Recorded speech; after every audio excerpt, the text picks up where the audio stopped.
Madam, കേട്ടിടത്തോളം Chandrasekharan അതിബുദ്ധിമാനാണ്.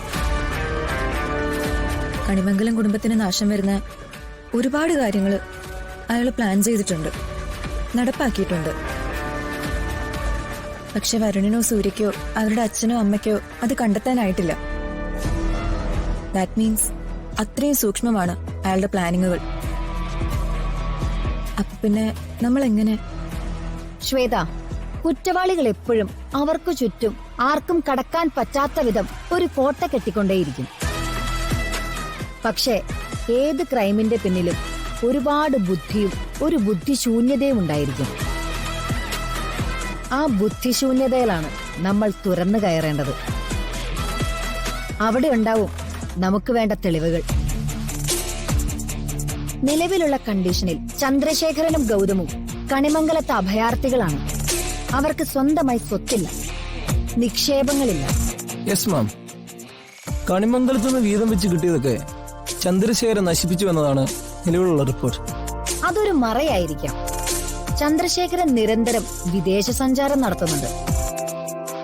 മാത്രമല്ല ബാംഗ്ലൂരും മുംബൈയും ഒക്കെ അയാളുടെ സ്ഥിരം താവളങ്ങളാണ്. അതൊന്നും കണിമംഗലം ഗ്രൂപ്പ് ഓഫ് ബിസിനസിന് വേണ്ടിയല്ല. അയാളുടെ പഴയ പരിചയക്കാരെ കാണാനായിക്കൂടെ? ആവാം, അല്ലായിരിക്കാം. കണിമംഗലത്തുകാർക്ക് അറിയാത്ത രീതിയിൽ എന്തെങ്കിലും ബിസിനസ്സുകൾ റൺ ചെയ്യുന്നുണ്ടോന്ന് നിലവിൽ നമുക്കൊരു ഐഡിയ ഇല്ല. നമ്മൾ അത് ശ്രദ്ധിക്കണം. എവിടെയോ ചന്ദ്രശേഖരനെ പൂട്ടാനായിട്ട് ഒരു കെണി അയാളായിട്ട് തന്നെ തുറന്നു വെച്ചിട്ടുണ്ട്. ചന്ദ്രശേഖരൻ ഈ കൊലപാതകത്തിൽ ഇൻവോൾവ് ആണെന്ന് മാത്രം കണ്ടുപിടിച്ചാ പോരാ. കണിമംഗലത്തിന്റെ സമ്പത്ത് അവർ കാർന്നു തിന്നുകൊണ്ടിരിക്കുകയാണെന്നും വരുണിന്റെ കുടുംബത്തെ ബോധ്യപ്പെടുത്താൻ നമുക്ക് സാധിക്കണം. ഈ കേസ് എന്റെ ഒരു പേഴ്സണൽ ഇൻട്രസ്റ്റ് കൂടിയാണ്. ഇതിലൊരു കാരണവശാലും എനിക്ക് തോൽക്കാൻ പറ്റില്ല. കാരണം തോറ്റാൽ അത് എന്റെ കൂടെ തോൽവിയാണ്. റൈറ്റ്? നാളെ മുതൽ നമ്മൾ ചന്ദ്രശേഖരനും ഗൗതമിനും പുറകെയാണ്. Okay madam. Okay madam.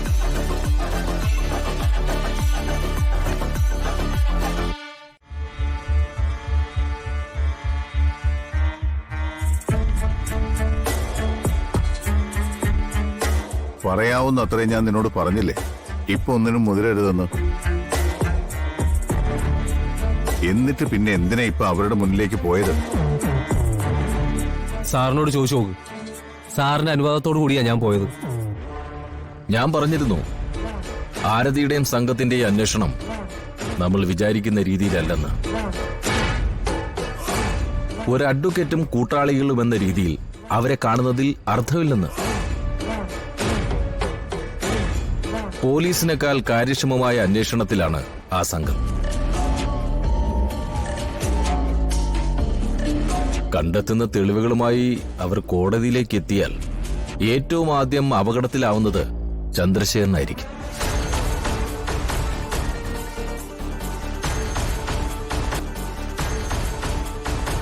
കേസിന്റെ സ്വഭാവം മാറി പൂർണ്ണമായും നമുക്ക് നേരെ തിരിയുമോ എന്ന എന്റെ പേടി.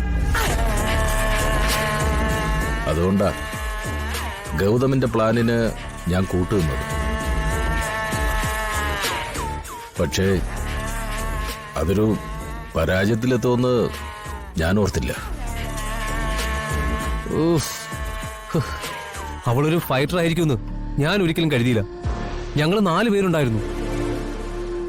നെല്ലിമലയിലേക്ക് അവൾ രാധികയും കൊണ്ടെത്തിയപ്പോ ഒരേ സമയം 2 ശത്രുക്കളെയും ഒരുമിച്ച് കിട്ടിയതിന്റെ സന്തോഷമായിരുന്നു. ചെയ്യാൻ കഴിയാത്ത കാര്യങ്ങൾക്ക് ഇറങ്ങി പുറപ്പെടരുത്. ഇപ്പൊ അവർക്കെല്ലാം വെളിവായില്ലേ? വ്യക്തമായിട്ട് നിന്നെ കണ്ടില്ലേ അവര്? ഇല്ല, രാധികയ്ക്ക് എന്നെ മനസ്സിലായിട്ടില്ല. ആരതി പിന്നെ എന്നെ കണ്ടിട്ടില്ലല്ലോ, അതുകൊണ്ട് കുഴപ്പമില്ല. ചന്ദ്രശേഖര, തന്റെ ധൈര്യത്തിലാ ഈ കേസിൽ തനിക്ക് ഞാൻ കൂട്ടുനിന്നത്. അവസാനം എന്റെ ജോലിയെ ബാധിക്കുന്ന അവസ്ഥ വന്നാണ്ടല്ലോ. നിർത്തടോ. ഒരു പ്രതിസന്ധിയിലെത്തുമ്പോ പരസ്പരം പഴി ചാരാൻ എളുപ്പമാണ്. അതല്ല ഇപ്പൊ വേണ്ടത്. അവസരം ഏതാണ്, തിരിച്ചടിക്കേണ്ട സമയം വന്നാൽ കൃത്യമായും തിരിച്ചടിക്കണം. എന്നിട്ട് ഇല്ലാതാക്കേണ്ടി വന്നാൽ ഇല്ലാതാക്കണം. അതാണ് വേണ്ടത്. ഗൗതം, ഇനി എന്നോട് ആലോചിക്കാതെ ആർക്ക് നേരെയും അങ്ങനെ തിരിയണ്ട. അഡ്വക്കേറ്റ് ആരതിയുടെ കാര്യത്തിൽ വേറെ ചില തീരുമാനങ്ങൾ നടപ്പിലാക്കിയേ പറ്റൂ. എന്താ താൻ ഉദ്ദേശിക്കുന്നത്? അവർക്കും കാണുമല്ലോ ഒരു കുടുംബം. അതിന്റെ ഡീറ്റെയിൽസ് എന്താണെന്ന് നോക്കണം. ചിലപ്പോ ആ വഴി തന്നെ നീങ്ങേണ്ടി വരും.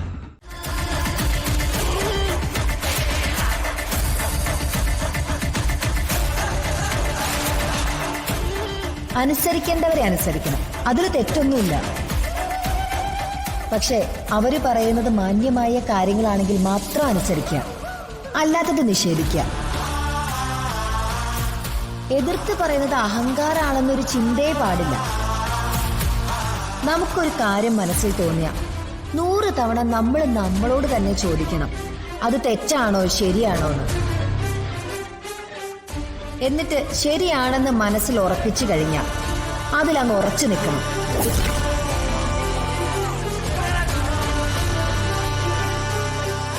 നീ എന്റെ കൈ തടയാൻ വളർന്നോ? തടയും. എന്റെ ദേഹത്ത് തൊട്ടാലുണ്ടല്ലോ. തൊട്ടാ നീ എന്ത് ചെയ്യൂടി? ഇത്രയും കാലം ഞാൻ ഇങ്ങനൊന്നും പറഞ്ഞിട്ടില്ല. പക്ഷെ അപ്പോഴൊക്കെ നിങ്ങൾ എന്നെ കൊല്ലാക്കൊല്ല ചെയ്ത് രസിക്കായിരുന്നു. ഇനി എന്റെ നേരെ കൈ പൊക്കിയാല് പ്രായോ സ്ഥാനോ ഒന്നും ഞാൻ നോക്കില്ല.